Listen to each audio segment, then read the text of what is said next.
Boa noite a todos, sejam todos bem-vindos em nossa Casa de Amor, União Espírita de Maria Eulália. Na noite de hoje, estamos recebendo o nosso irmão Air Praeiro com o tema da palestra A Roupagem da Fé. Seja bem-vindo aí. Vamos juntos. Vamos misturar. Eu vou ter que falar sentado por conta do... Boa noite, senhores, senhoras. É sempre com muita alegria que eu torno a esta casa. Acredito que seja a terceira vez que eu já vim aqui. E a recepção é muito carinhosa, de tal sorte que eu me sinto em casa. Com isso, eu me sinto em casa e talvez seja imerecedor de tanto acolhimento, de tanto um carinho com que vocês nos recebem. Por essa razão que toda vez que a Federação abre um pedido para a palestra na Casa Espírita Irmã Eulália, eu automaticamente já corro, porque eu gosto da casa. Muito bem. Hoje nós teceremos algumas reflexões, evidentemente que seriam em conjunto, nada solitário ou nenhuma interpretação de cunho pessoal. E até porque, nesse instante, nós rogamos ao que o nosso mentor ele nos inspire o suficiente para que as nossas palavras sejam perfeitamente compatíveis com a terceira revelação ou com o Evangelho do Cristo. Uma vez feitas pequenas digressões, nós vamos, então, para a roupagem da fé. E eu vou começar, nós vamos começar exatamente nesta passagem do Cristo, quando, após ele fazer a explanação, ele determinou que os seus discípulos atravessassem o lago, enquanto ele, na intimidade e na solidão, ele pôs-se a orar. Terminada a oração, ele foi em direção ao barco e caminhou sobre as águas. Os apóstolos, olhando aquilo, ficaram extasiados, né? Como é que o mestre consegue caminhar sobre as águas? E Pedro diz: mestre, eu gostaria de te acompanhar. E o Cristo diz: vem. Ele sai do barco e caminha verdadeiramente sobre a água. Mas no instante em que o vento tornou-se mais forte e o mar ficou de alguma forma mais agitada, ele afundou. Ele afundou e gritou: mestre, me socorre, mestre, me socorre. Foi quando Cristo estendeu as mãos a ele e lhe disse: homem de pequena fé, por que duvidastes? E aí nós começamos, então, a mais ou menos imaginar que a fé é um instituto que gravita em torno de toda a nossa vida. De toda a nossa vida. Importante é que nós teçamos algumas considerações a respeito da terceira revelação, a respeito do Consolador que o Cristo prometeu, para que nós possamos, então, em um apanhado de forma holística da doutrina espírita, possamos abordar, então, o assunto relativamente à questão da fé. Vamos lá. E eu vou me permitir ler. Eu não gosto de ler, porque a pessoa acaba dormindo, mas vamos ler, porque Cristo disse: se me amais, guardai os meus mandamentos, e eu rogarei ao Pai, e ele vos dará outro Consolador, para que fique eternamente convosco o Espírito de verdade. Quem é o Espírito de verdade a que Cristo se reporta? Aí nós vamos lá no capítulo 5º do Evangelho segundo o Espiritismo e nós vamos verificar uma mensagem do Espírito de verdade, que diz assim: venho como outrora aos três malhados ou transviados filhos de Israel. Quem é o Espírito de verdade, senão o próprio Cristo? Senão o próprio Cristo. A quem o mundo não pôde receber porque não o vê, nem o conhece. Mas vós o conhecereis porque ele ficará convosco e estará em vós. Mas o Consolador, que é o Espírito Santo, quem é o Espírito Santo? Mas o Consolador, que o Cristo está se reportando, o Consolador é a terceira revelação. A terceira revelação é o Espiritismo, não é isso? Primeiro é Moisés, Jesus e a doutrina espírita. E quem é este Espírito Santo? Nada mais, nada menos que uma pleiade de espíritos responsáveis pela divulgação, pela sedimentação, pelo fortalecimento, pela fixação no homem da doutrina espírita. No Brasil, nós temos mentes elevadíssimas, a citar do nosso querido e adorado Chico Xavier.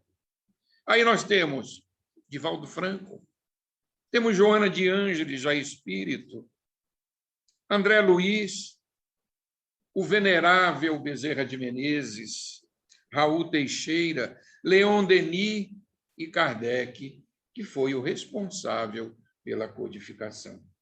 Então, percebem que o Cristo, ao ele deixar aqui, ele já planificou toda a estruturação para o porvir, para um horizonte de progresso do próprio planeta.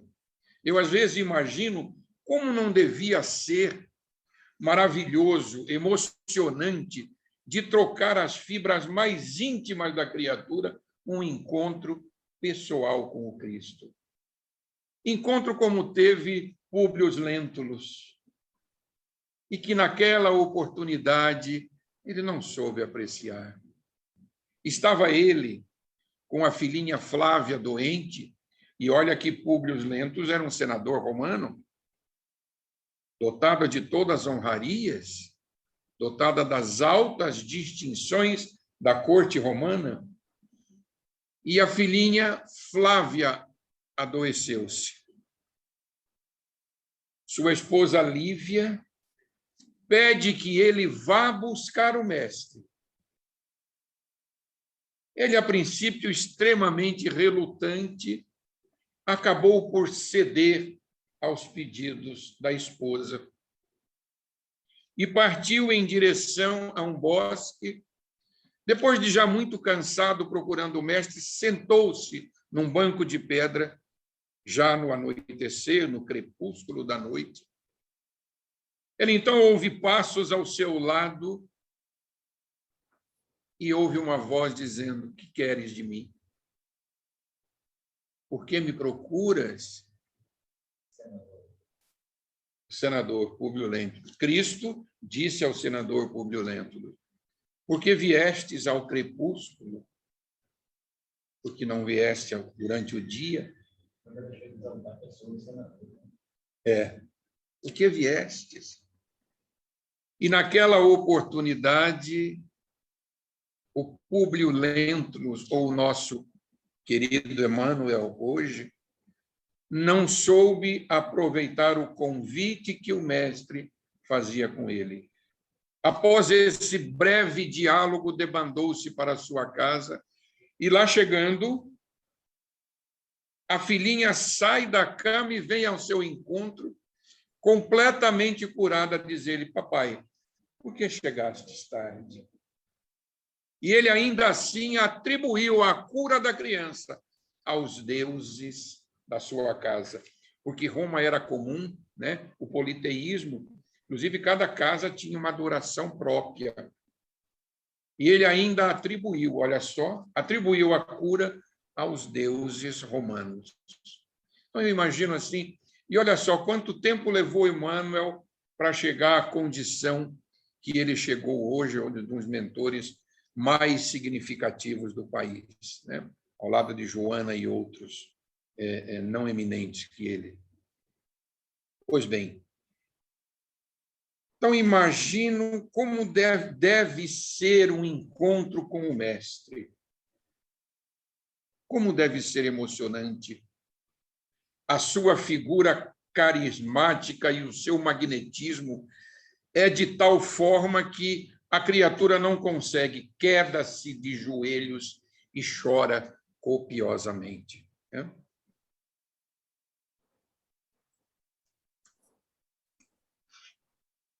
Não está passando.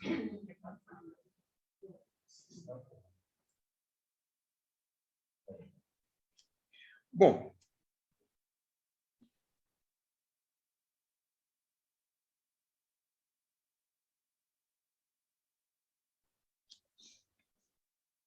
coube então a Hippolyte, Lyon,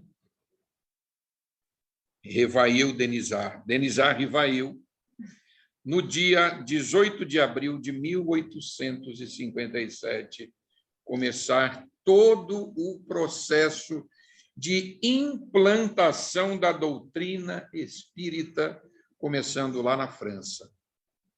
E interessante observar que o Allan Kardec ele adotou esse pseudônimo, que ele foi mais porque ele teve uma reencarnação como sacerdote druida, e ele resolveu adotar aquele nome que ele tinha lá atrás, ele adotou esse pseudônimo agora.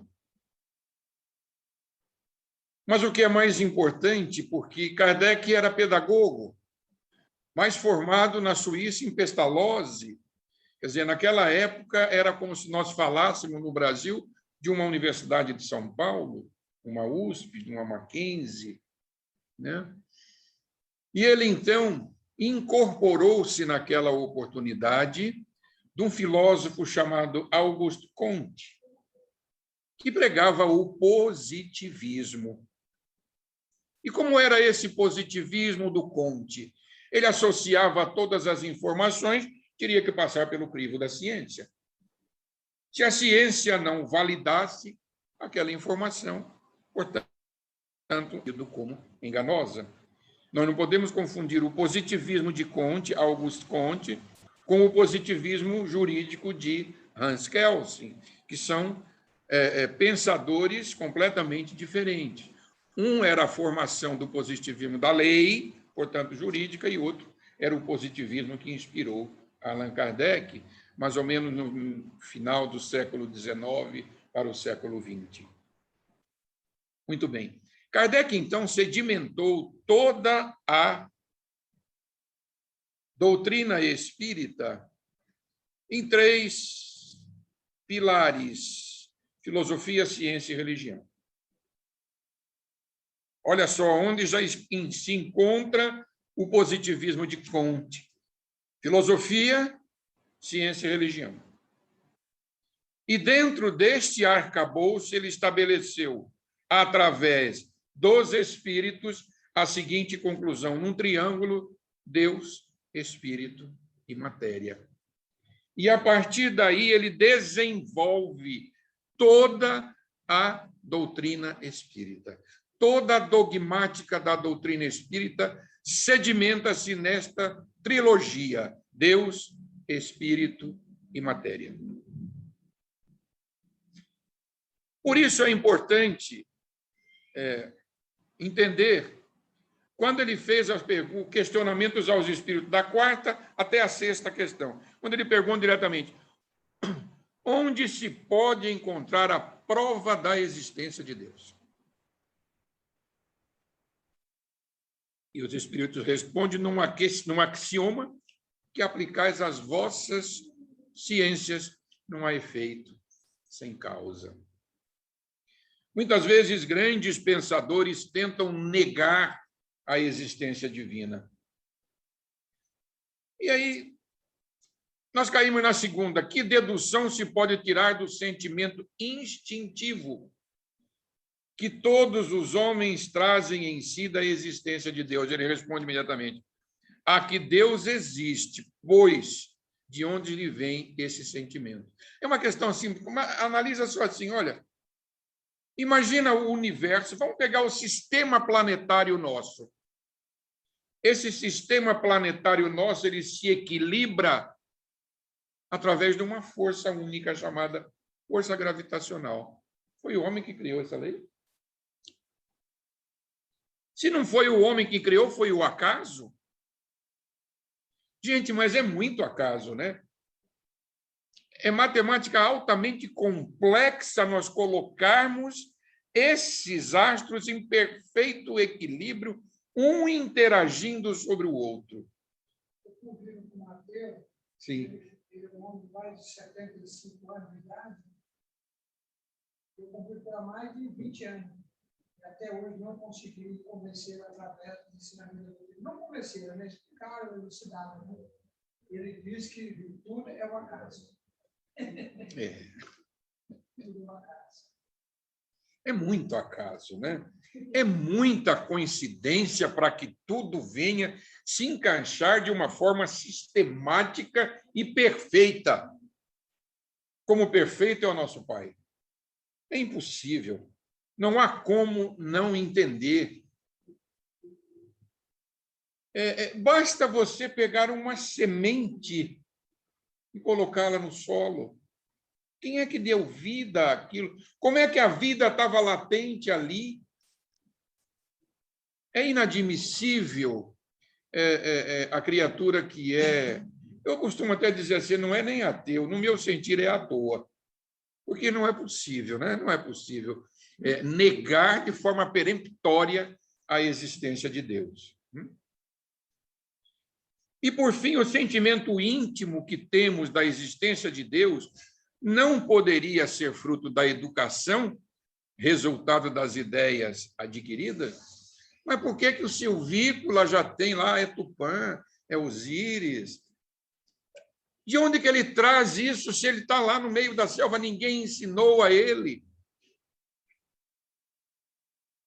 Então, nós fomos criados à semelhança do Pai. Temos em nós o ser essencial, que é a figura divina em nós.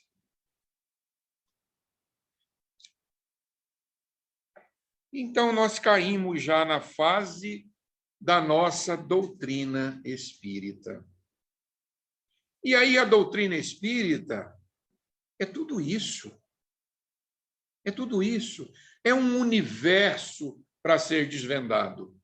Vocês já perceberam que a cada leitura que nós fazemos de um questionamento do Livro dos Espíritos, no ano seguinte, nós já passamos a ter outra interpretação, mais abrangente, de uma forma mais compreensiva, mais observando o horizonte. E Kardec afirmou, lá no capítulo 5º da conclusão dos Livros dos Espíritos, exatamente isso aqui. A doutrina espírita se consolidará. Começou como? Fenômeno e curiosidade. O que é isso? Se lembram que, naquela época, nas reuniões da aristocracia francesa, reuniam as damas para verem as mesas circulantes, para verem os copos deslizarem-se sobre a mesa, e aquilo tudo era curiosidade. Eles queriam entender o que era aquilo, as mesas girantes, os grandes processos de materialização. Materializava uma flor, não sabe de onde. Materializava um corpo perfeito, não se sabe de onde. E sequer entendiam aquilo e talvez imaginassem que fosse milagre, como se o milagre existisse. E aí eu pergunto, existe? Existe o milagre na forma como nós concebemos pelo ensinamento de algumas filosofias religiosas, o milagre em si. Quando Cristo curava, ele realizava milagre? Não. Ele não poderia derrogar a lei natural.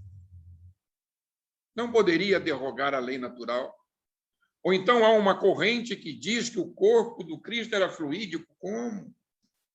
Então Cristo era uma farsa? Tudo que ele passou era uma farsa? Não pode. Então, naquela época, o que traziam, o objetivo que trazia, que atraía a população para o começo do contato com os espíritos era exatamente o fenômeno e a curiosidade. Importante registrar que existiam até vozes diretas. No meio da sala saía a voz como se fosse um alto-falante e ninguém sabia de onde vinha. Aí a segunda e a terceira como sendo a mais importante forma de confirmação da doutrina espírita: a filosofia e o raciocínio. Eu costumo dizer que a filosofia caminha 2000 anos à frente da ciência.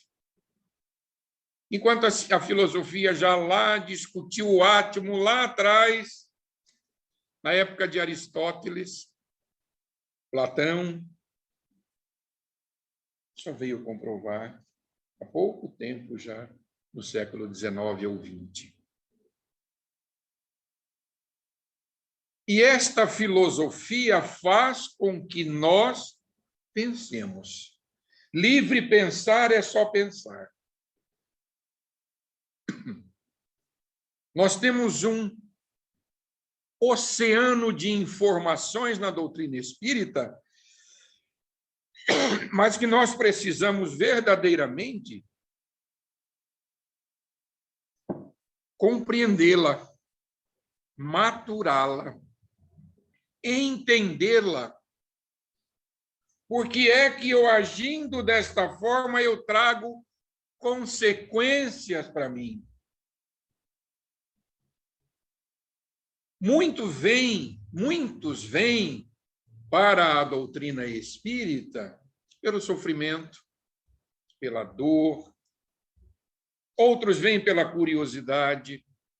Outros vêm porque momentaneamente passam por problemáticas insuperáveis, quer no lar, quer no ambiente do trabalho, quer pelas dificuldades econômicas, quer porque naufraga num oceano de lágrimas e encontram na doutrina, encontram no acolhimento da casa espírita, onde verdadeiramente se pratica o Evangelho do Cristo, encontra a aceitação, encontra o refrigério, encontra a compreensão que faz com que as suas dores sejam amenizadas. Eu, por exemplo, eu vim pela dor. Busquei a doutrina espírita pela dor. E graças a Deus que a bendita dor e a benéfica dor nos conduziu por este caminho. E a terceira, então, seria a aplicação e as consequências. Aí, realmente, a questão se torna, de alguma forma, importante.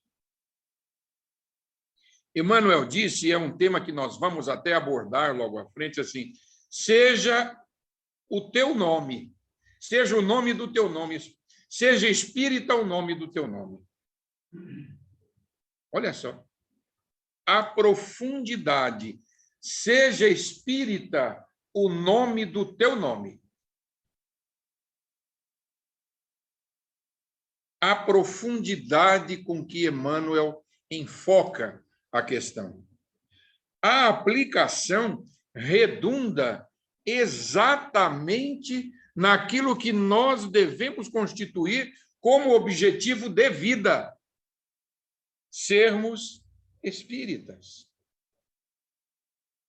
Porque ser espírita não é apenas vir à casa espírita, não é apenas receber o passe, não é apenas ouvir uma palestra que, às vezes, torna-se enfadonha. Não, é muito mais que isso. É muito mais que isso. É você olhar-se no espelho, desnudar-se e dizer, criatura, eu te conheço. É você identificar aonde estão as nossas atitudes infelizes que comprometem, com certeza, a nossa atual, quiçá não a futura reencarnação. E sobre esse tema, Joana tem uma mensagem de significativa claridade. Ela diz, ser sábio. Simples, sintético e grandioso. Ser sábio. Resume-se mais ou menos a mensagem da veneranda Joana na seguinte frase: a colheita de hoje é a semeadura do ontem. A colheita do amanhã será a semeadura de hoje. Ora, aí vem a questão do raciocínio. Ora, se nós sabemos perante os códigos morais do Pai, as leis morais da vida que nos regem, que são algo em torno de 10 ou 12, lei da evolução, lei da reprodução, lei do progresso, lei da conservação, quase 10. A justiça, amor e caridade, lei da destruição, lei do trabalho, lei da sociedade. Se nós sabemos estas leis morais, por que infringi-las? E aí é que eu digo a diferença da fé raciocinada para a fé cega. A fé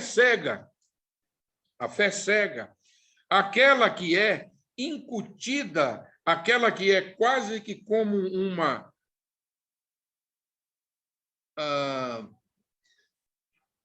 imposição ou lavagem, eu não queria dizer esse termo, mas uma lavagem cerebral que custou nada mais, nada menos que 400 anos de guerra. E olha, chamado Guerra Santa. As Cruzadas. 400 anos de guerra. E acreditavam que a espada embainhada de sangue estava a serviço de Deus. Porque queriam dominar a Terra Santa e trazer para os domínios da Europa, ou para o domínio de Roma, ou para o domínio do catolicismo naquela época, do cristianismo. Eu me lembro, apenas para que vocês tenham uma pequena ideia da coisa, e não se trata aqui de nenhuma exposição da intimidade desta ou daquela criatura. Mas eu me lembro que numa das reuniões mediúnicas em que nós participamos,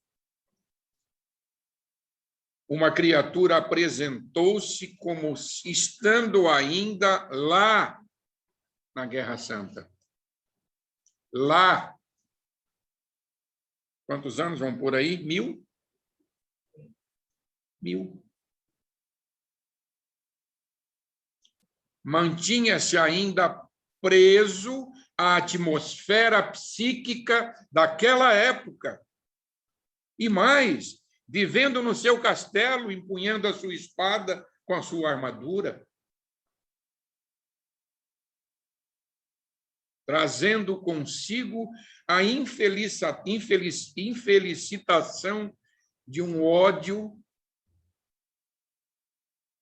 insuperável contra uma outra criatura. 1000 anos de fé cega. E mais, quando questionados, eu estava ou eu estou a serviço de Deus.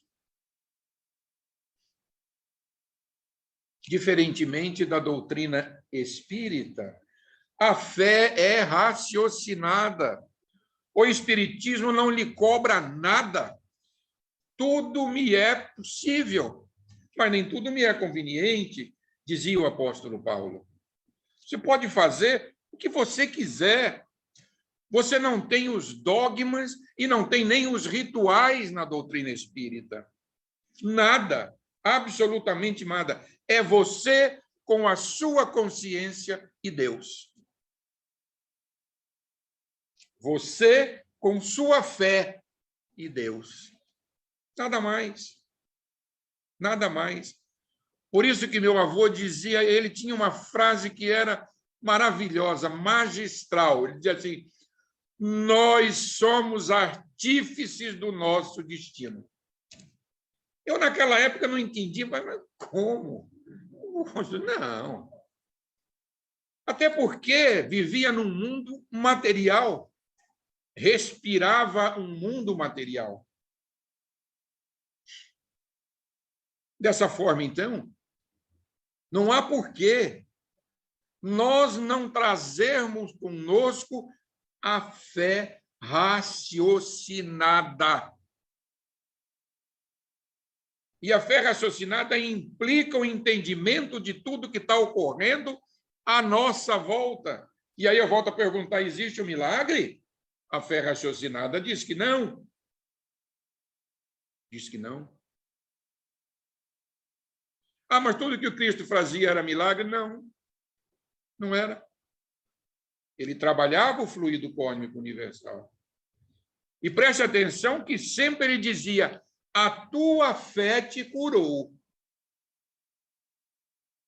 A tua fé te curou. Continuemos. É muito comum. Isso ocorreu comigo, por isso eu falo de cátedra. Quando nós começamos a doutrina espírita, isso somos assim, de alguma forma, gostamos muito de pesquisar, de olhar, de entender, nós acabamos estagnando nos questionamentos. Como se esses questionamentos, como se alguma coisa importasse, se é dessa ou se é de outra forma, se o Cristo falou isto ou se o Cristo falou, não, ele não usou esse termo, ele usou outro. Não, gente, importa é a moral que ele colocou, importa é o objetivo que ele fez.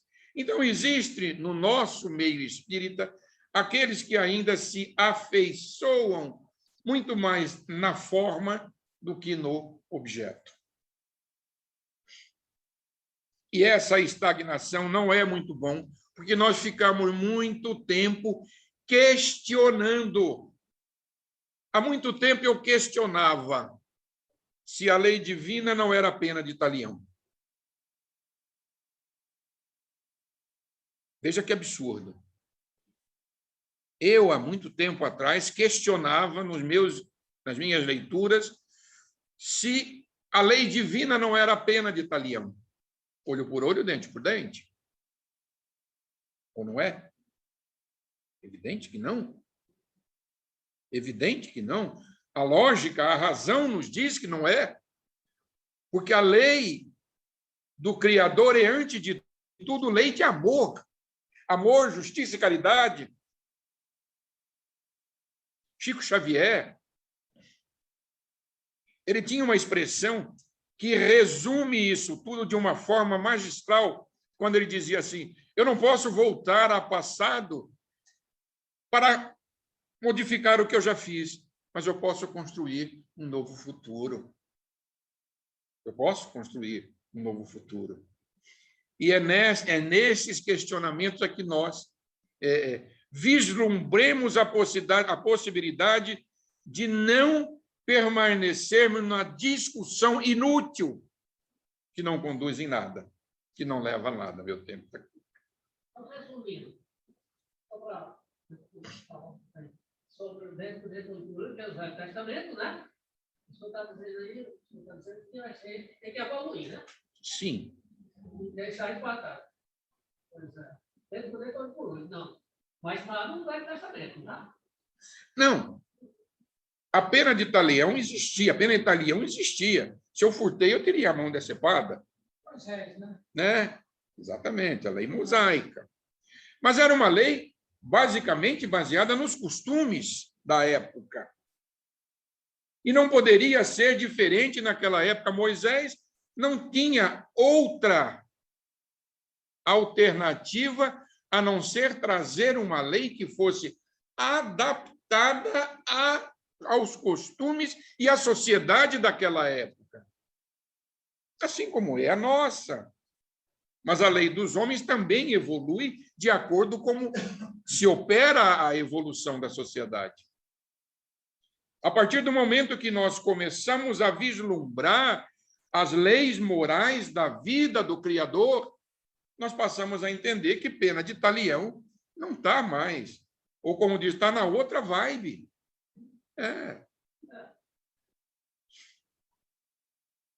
E nós temos, então, uma fonte inesgotável de orientação moral, que é o Evangelho de Jesus. É uma fonte fecunda. Enquanto o Livro dos Espíritos aborda a questão de uma forma filosófica científica, o Evangelho faz uma abordagem todo sedimentado no amor, sedimentado na moral, sedimentado na instrução, sedimentado no amor. Não foi por menos que o Espírito de verdade disse, no mesmo capítulo 5º do Evangelho segundo o Espiritismo: Espíritas, amai-vos, eis o primeiro mandamento, e instruí-vos, eis o segundo.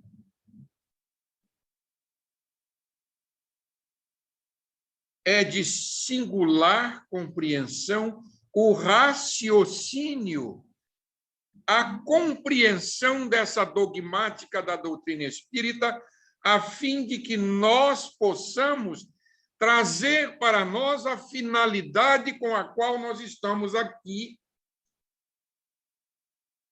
Nós sabemos que nós estamos imersos num mundo de provas e de expiações. Aliás, Santo Agostinho já afirmava isso numa categoria exemplar: a felicidade não é deste mundo. E não é. Aí vem o conceito: o que é felicidade? O que é a felicidade? Depende do ponto de vista de cada um. Para nós espírita, o que é a felicidade? Eu tenho muito tempo, eu perdi 15 minutos. Hein? Eu perdi 15 minutos. De certos mentores disseram assim: olha, ele não deve falar muito, senão ele vai começar a falar alguma besteira, deixa eu subtrair algum tempo. Mas tudo bem. Nós estávamos vendo ontem. Assim. Então, o que é a felicidade? Para o materialista é um, para o espírita é outro, porque a finalidade nossa aqui é promover o nosso bem-estar. E o que é o nosso bem-estar? É agir nos ditames do Evangelho segundo o Espiritismo. Não se trata, e pelo amor de Deus, não me entenda dessa forma, não se trata de termos uma escola de formação de beatos. Não é isso. A doutrina espírita não cobra isso de nós. E nunca cobrou. Nunca cobrou. O que ela cobra de nós é: se reconhece o verdadeiro espírita pelo esforço que ele faz para melhorar-se. É diferente de ser beato. É completamente diferente. Para frente. O objetivo essencial do espiritismo é o melhoramento dos homens. melhoramento dos homens. Não é preciso procurar nele, espiritismo, senão o que pode ajudá-lo para o progresso moral e intelectual. Não sai disso. O roteiro nosso é este. A roupagem com que nós devemos vestir é exatamente a compreensão de que precisamos estar de acordo com amar e instruir. Amar e instruir.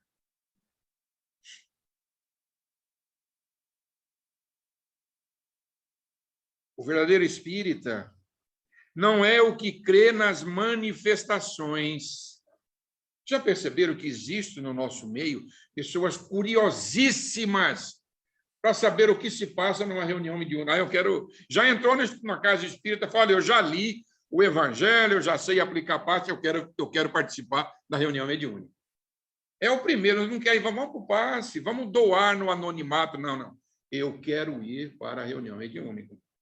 Na verdade, a reunião mediúnica ensina muito e nós somos os maiores beneficiários. Nós somos os maiores beneficiários.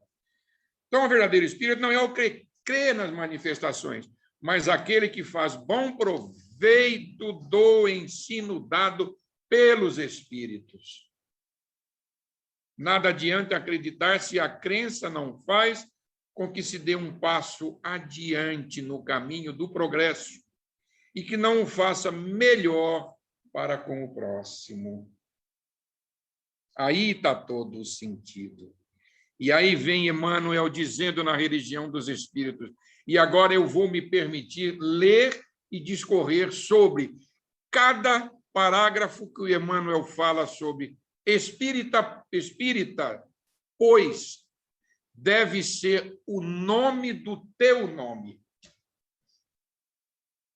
Olha que visão tem o Emmanuel. E ele começa com a primeira frase. Dignifica, assim, a doutrina que te consola e liberta.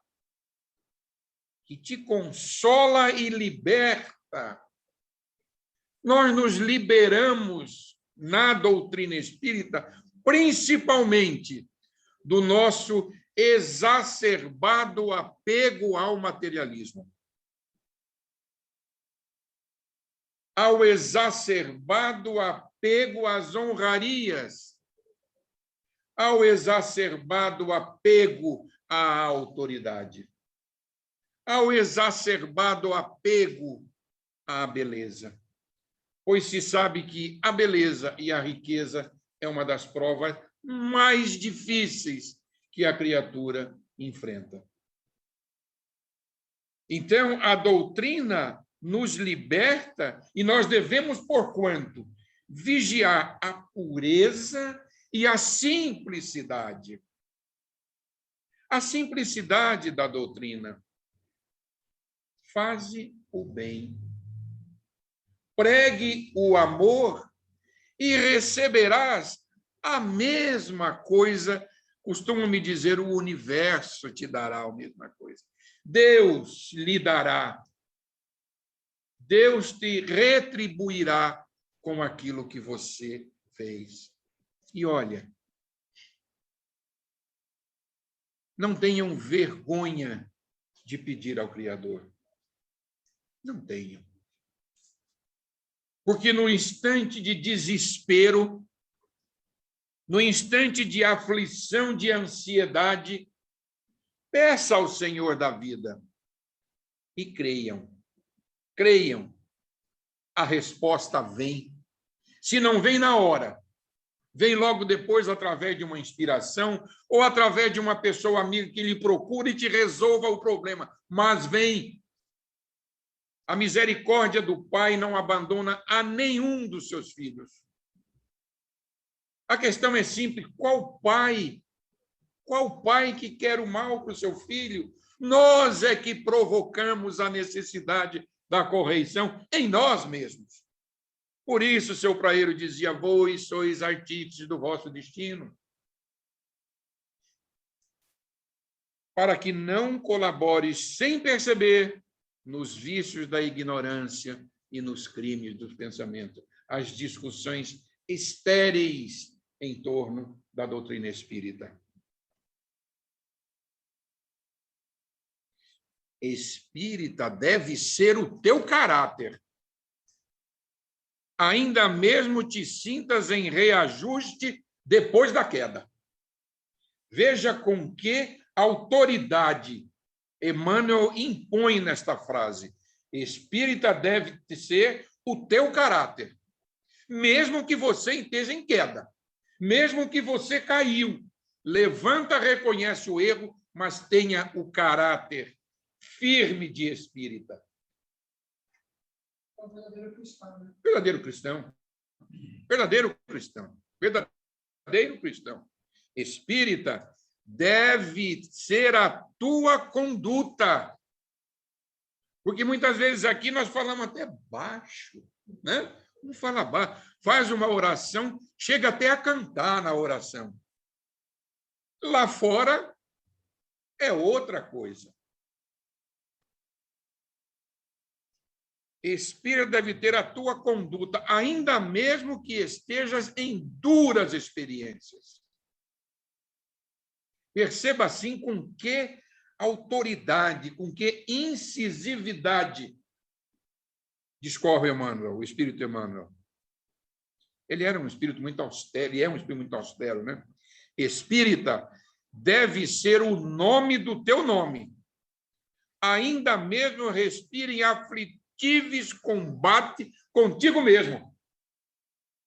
Eu me identifiquei, olhei no espelho, me desnudei e disse a mim mesmo, criatura, eu te conheço.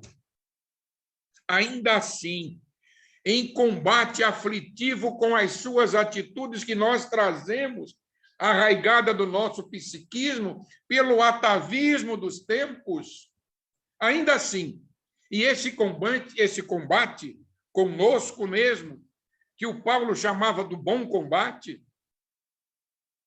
talvez seja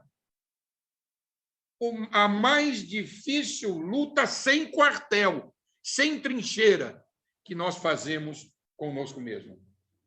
Porque nós estamos combatendo a nossa intimidade. E nós sabemos o que nós somos, o que fazemos, o que queremos e o que pretendemos.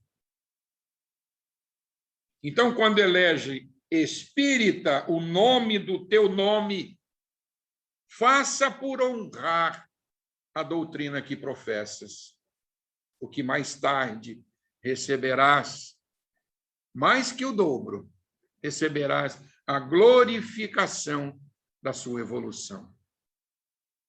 Imagina como deve ser o espírito de Bezerra de Menezes ser recebido pela assessora, nada mais, nada menos que Maria, mãe de Jesus. Imagine. E ele diz, uai, Celina, então eu morri? Ela falou, não. Você está na terra dos sempre vivos. Agora eu quero lhe mostrar a recepção que a parte espiritual veio lhe dar. Ele abriu uma janela, era uma imensidão que perdia a vista no horizonte. Ele se pôs a chorar e disse, eu não mereço. Imagina o grau de evolução desse espírito. O médico dos pobres. Quando lhe foi oferecida a estada em mundo mais elevados, ele diz, não. Enquanto houver um pobre,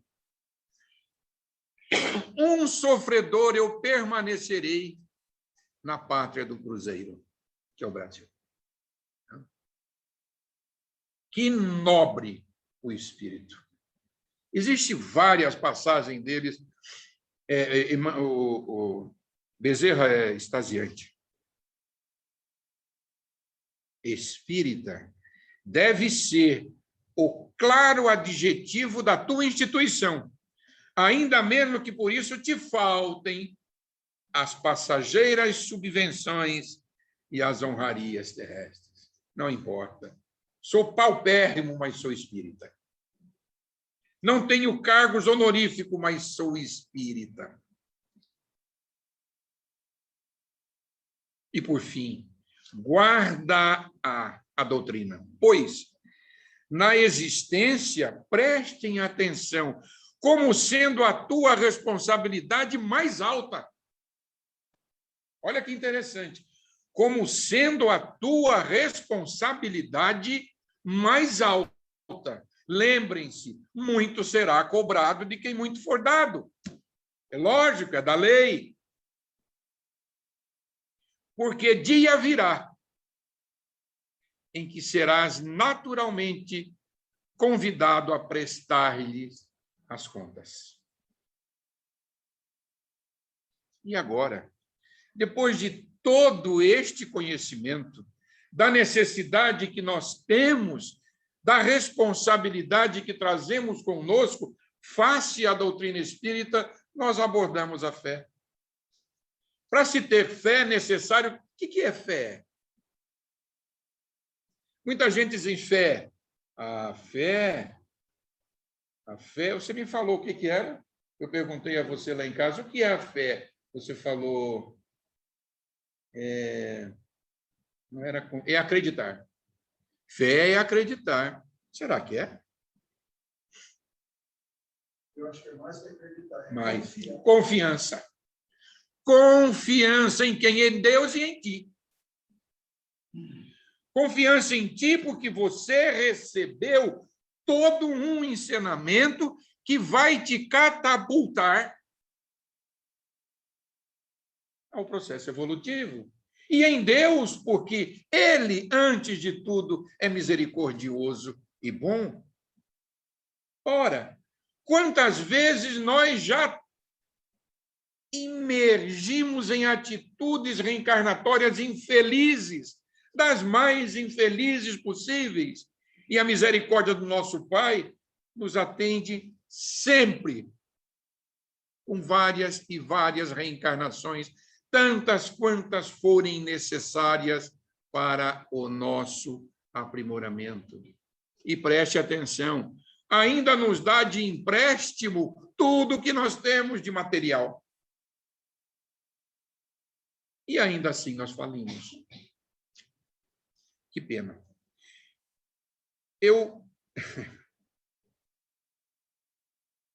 Vamos lá. Só uma coisa. Caibá Chuto diz que a fé é o tesouro da alma. E que a graça ela é espraiada no universo a todos os instantes de nossas vidas. Mas a fé é uma conquista. Porque o apóstolo Paulo diz, nem de todos é a fé. A fé é um dom gratuito de Deus. Fica esse questionamento aí. A fé é uma conquista do dia a dia. Se você não trabalhar a tua fé, você fraqueja, você não evolui. Então, enquanto a graça, o amor de Deus está aí. Não, é o amor. A fé... Você desenvolve. Você desenvolve. E como é que nós desenvolvemos a fé? Com obras, trabalhando, confiando. Eu vou até a definição de fé que eu acho linda. Qual é? Fé para ele é acender no coração a luminosa certeza em Deus. Certeza essa que ultrapassa qualquer dogma religioso. Boa. Para mim não tem outra. Não tem uma definição melhor que essa. Nós vamos só fechar. Fé, exemplo de fé, apóstolo Paulo. Que queres que eu faça, Senhor?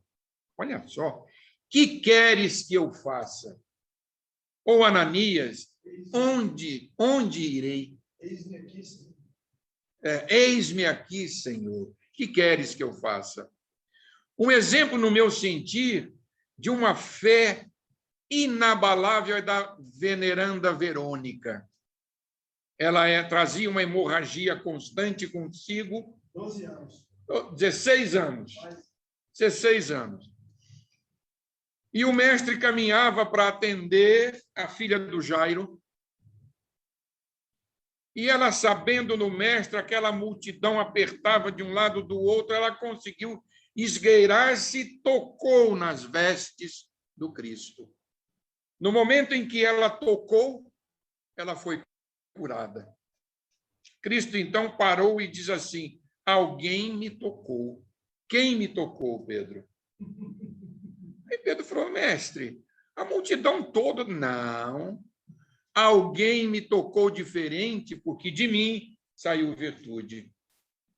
Nisso a mulher, meio envergonhada: mestre, eu te toquei, porque sabia que, pelo menos tocando-te, eu curaria. E ela disse: ele disse, a tua fé te curou. Houve imposição de mãos de Cristo? Não. Cristo mandou ele: levanta-te, ou enxerga-te. Onde houvesse um direcionamento, não. Apenas houve um deslocamento de fluidos pela própria fé. Pela própria fé. Houve uma derrogação das leis naturais divinas? Não. Não. Não houve milagre. Não existe milagre neste processo. Os livros espíritas explicam convenientemente este processo, que, aliás, deve ser tema para alguma outra palestra. Eu vou pular um pouquinho isso aqui, porque senão eu não vou ter tempo e eu ainda preciso fechar. Então, aquilo que nós dissemos, a fé desenvolve através do trabalho incessante no bem. No bem. Em Deus e em si mesmo. Né? Muito bem. Eu me lembro de um artista cujo nome é Renato Teixeira. E ele discorreu sobre a fé de um peão que, dirigindo-se até a cidade de Pirapora, buscou a Virgem. É de sonho de pó. O destino de um só. Feito eu, perdido em pensamentos sobre o meu cavalo. É de sonho, é de pó. Eu vou ter que pegar isso aqui para poder ver. Perdido em pensamentos sobre o meu cavalo. É de laço e de nó, ou giló desta vida cumprida a só. Sou caipira Pirapora, Nossa Senhora de Aparecida. Ilumina a mina escura e funda o trem da minha vida. O meu pai foi peão. Minha mãe, solidão.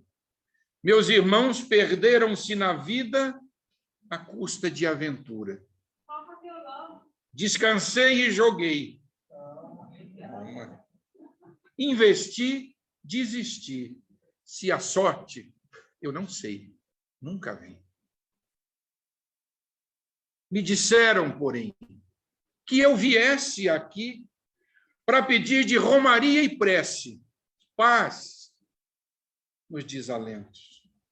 Mas como eu não sei rezar, eu só queria mostrar meu olhar, meu olhar, meu olhar. É fé. Isso é fé. E, para terminar, eu pergunto, vocês querem ouvir no violão ou basta a declamação?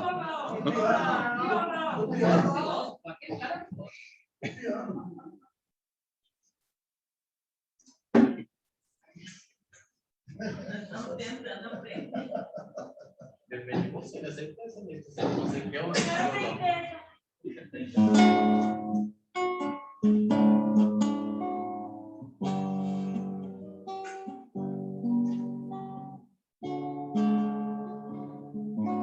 É de sonho, é de pó, o destino de um só. Feito eu, perdido em pensamento sobre o meu cavalo. é de laço, é de nó, de gibeira ou giló, dessa vida comprida a só.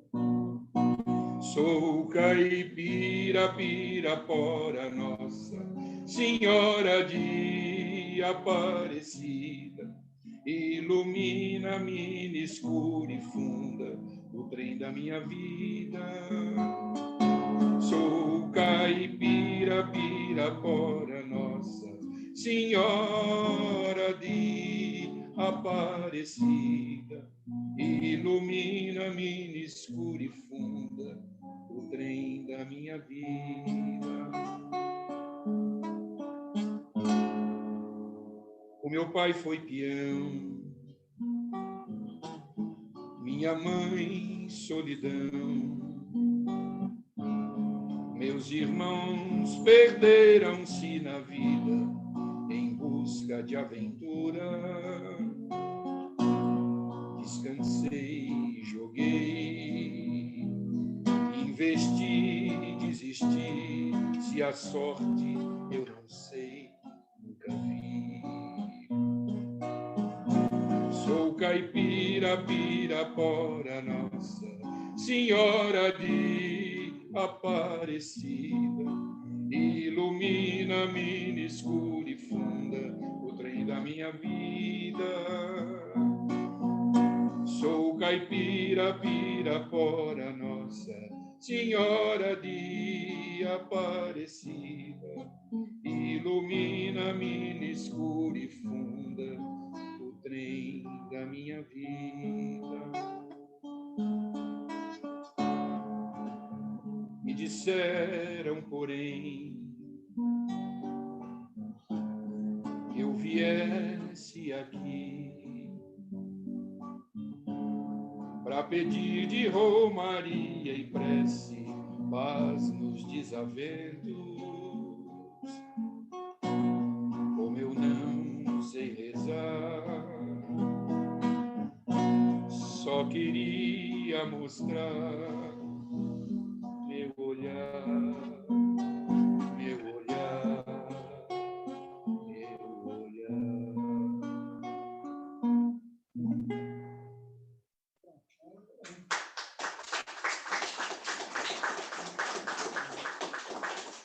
Isso é fé.